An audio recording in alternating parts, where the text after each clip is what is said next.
I'm in the video. Alright, so there should be video in the background, and it should have had audio of its own from a walk and talk, but it got messed up by the gimbal thing that keeps the camera steady. So way too much noise, so I have to do this video and put it on top of that video, I guess, so it wasn't a complete waste of time. But it's probably a waste of time just to salvage a semi-uninteresting video. Semi-interesting. Anyway, so the stuff I'm pointing to won't be relevant to this, I guess. Anyway, experiments. Failing sometimes. So anyway, what do I want to talk about? Yeah, it's even getting the video to keep the same quality when you impose, when you put editing it, and yeah, it's very complicated, mostly. Sometimes. I'm finding it to be. So anyway, it was a video, simple subject, right, of just the idea of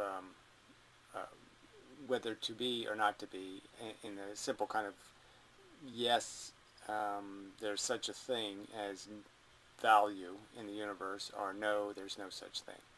So Hoffaday keeps not really arguing, but just kind of emphatically stating, because the material universe may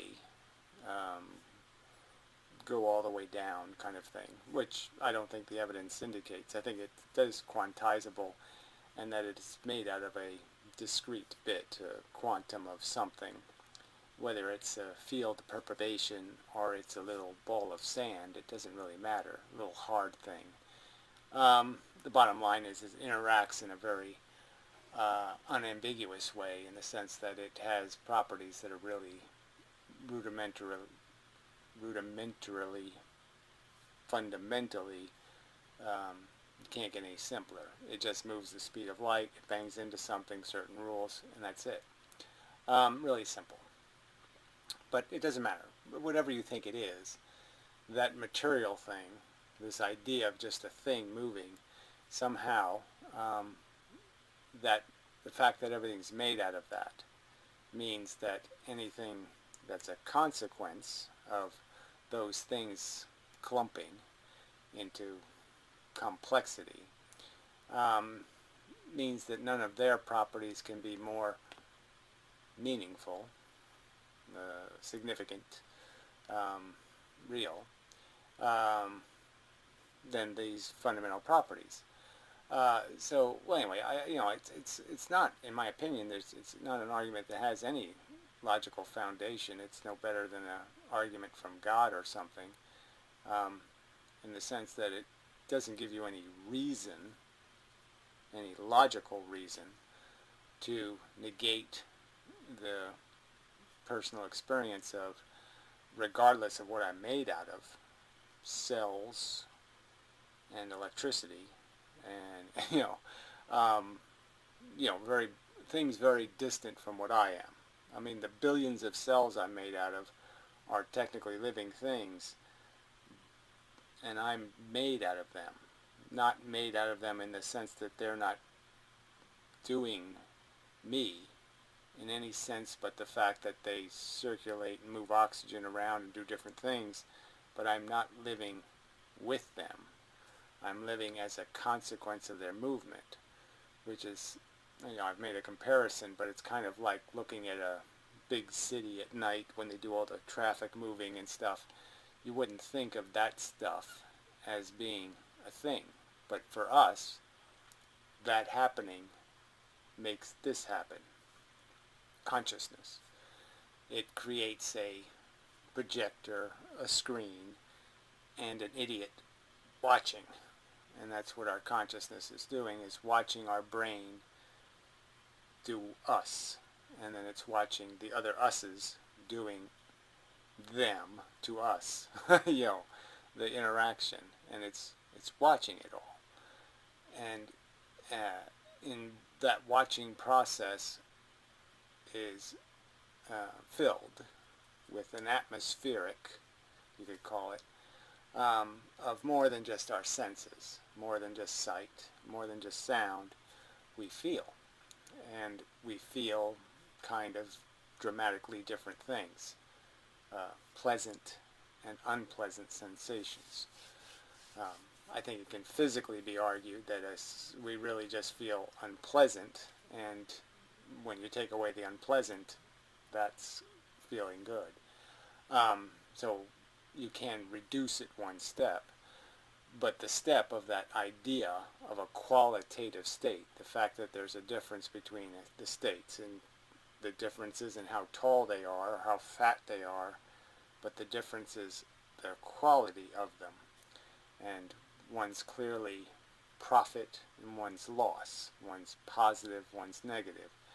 They're clearly different states. Torture and euphoria are very different states of consciousness. And they're clearly mechanically made. The physical bits create the state. It's not an illusion in the sense that it's not non-existent. It's an actual qualitative difference. It's a thing that's different. The brain does a different thing when it creates pain than it does when it creates pleasure, gratification, satisfaction, all of that crap. So yeah, this is a part in the video where I actually do point at something, I think. You know, and use rosebud as a flower looks like a rosebud, and so I use that as an analogy in the conversation. But I'm not going to remember exactly what that was for. You know, so there's no point in pointing it out. Anyway, probably not going to be able to finish well, anyway, don't get distracted. All right, so there's no the fact is that that's what brains do, is they create this mechanism that can make a sensation. And that's what it does. A sensation, and as I pointed out, a sensation isn't like anything else we know of in the universe. It's not like water or a brick or a rock or up or down. It's a completely different thing. And so, yeah, we don't have something to reference, to compare it to prove its legitimacy in some way, or to explain its function. We can only say it is. We feel it. We're experiencing it. And we have the advantage of being able to not only feel it, but to articulate and explain what nuances of it. Like, it could give feeling to some dumber animal, and it wouldn't be able to explain what it's feeling. It wouldn't be able to conceptually say good and bad, and it wouldn't be able to explain the depth of the goodness or the depth or the height of reverse that. The depth of the badness and the height of the goodness and all of that. It wouldn't be able to add any context or weight or expand the explanation. And we can. We have that advantage. We also are intelligent and feeling. So we can intelligently talk about the sensations we feel.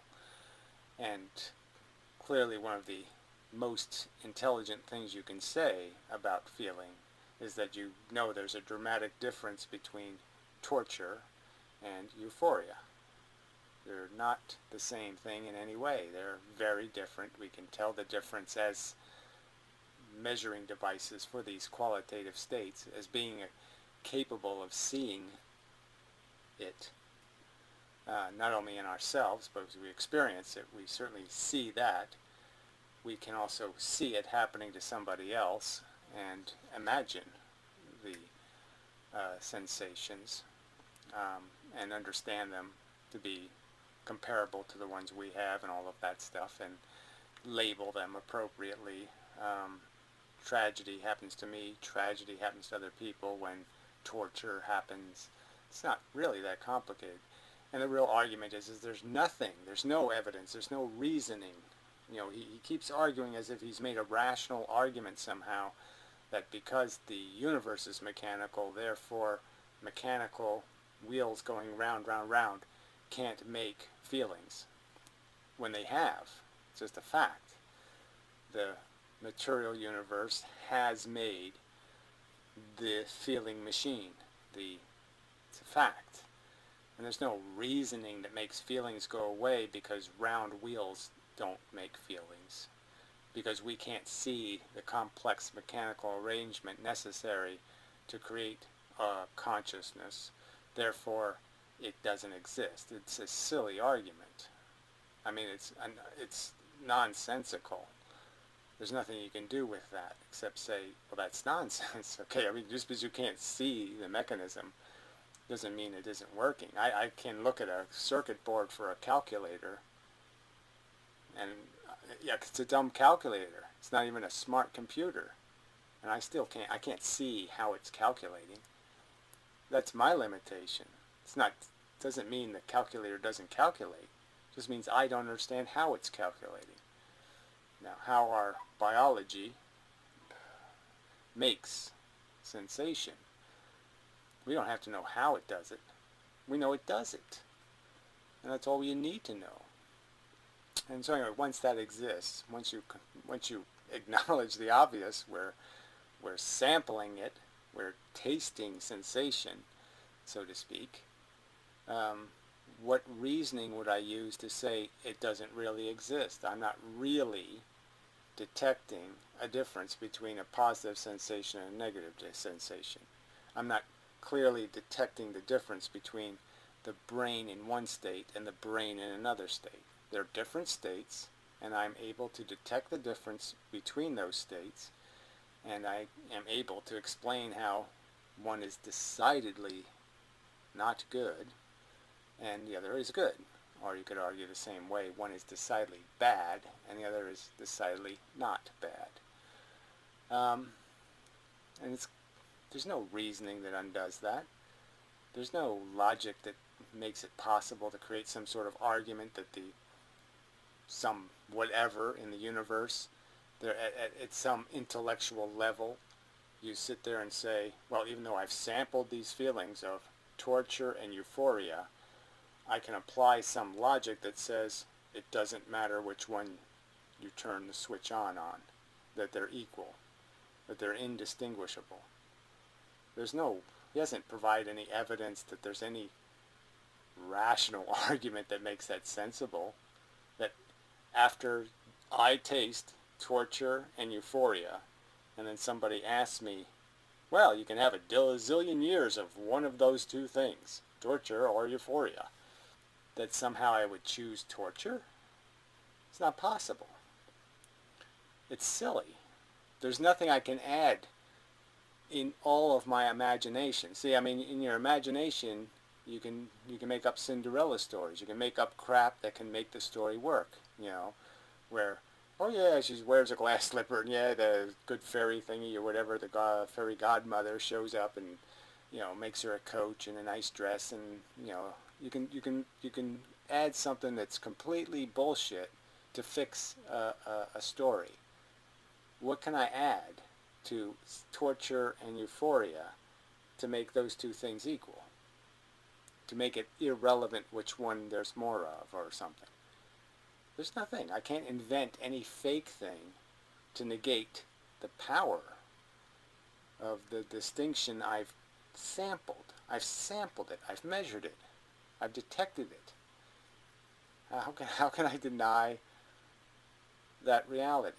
Well, anyway, that's what he just keeps emphatically and redundantly and persistently and annoyingly stating, as if he's doing some sort of logic. Well, I'm asking you, where's the logic in it? I can't see any logic. And I'm quite sure if I put you to the test, you're going to concede you can tell the difference. And that if I gave you the choice of a trillion years of one of those two things, I'm damn sure you're not going to pick torture. I know it. So don't pretend to me that there's some reason you believe torture is negated by some logical principle. Because it's not. That there's some reasoning that makes it all go away. That it isn't really happening. That there really isn't a difference between somebody, having a nail in their eye and somebody eating a cupcake. That the events are indistinguishable qualitatively in any real sense. You don't have anything, to pin that on. There's no reasoning you can use to make it go away. So it is the quanta of value, is the sentient experience, the ouch. It's clearly the quanta of negative. And if we want to play the game and pretend there's this quantity of positive, it's the sensation, the relief, the obtaining of the satisfaction of the deprivated state. And that math is doable, reasonably.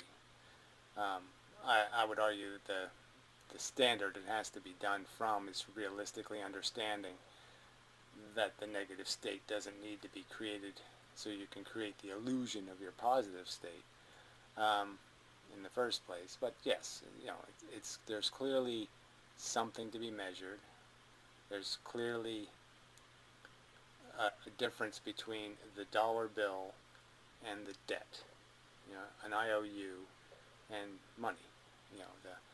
They're inverse in their relationship, and they're clearly distinguishable in terms of their consequence, their implication, their significance, their importance. I mean, you can just keep using all these words, and all these words only have meaning because something can be harmed, and harm is always related in some way to sentient experience. If you could argue that harm creates a positive net sensation universe, that is, more stuff is comfortable than uncomfortable because of something, then yes, it would be a good thing, because it's really just about what's experienced, what sensitive things are reading on their torture euphoria meter. Is it too far in the torture, or is it profiting up in the euphoria? And again, the profit of positive sensation is always tainted by the fact that most all of the positive sensations are derived through eliminating the negative. First, you stress the camel by putting the sticks on its back, and then you give it relief by pulling them off. So, that's the nature of it. So anyway, it looks like we're running towards the end of the time here. So I'll try to keep the audio the same size as the video anyway. So anyway, still testing, working this stuff out. Trying to find the best formula, but I want one that's, I wanted a point-and-shoot solution. It's just kind of irritating that, to get nice, smooth video, you end up with crappy audio, and that's a bummer. If they just put microphone jacks on all these little cameras, it would be so much better.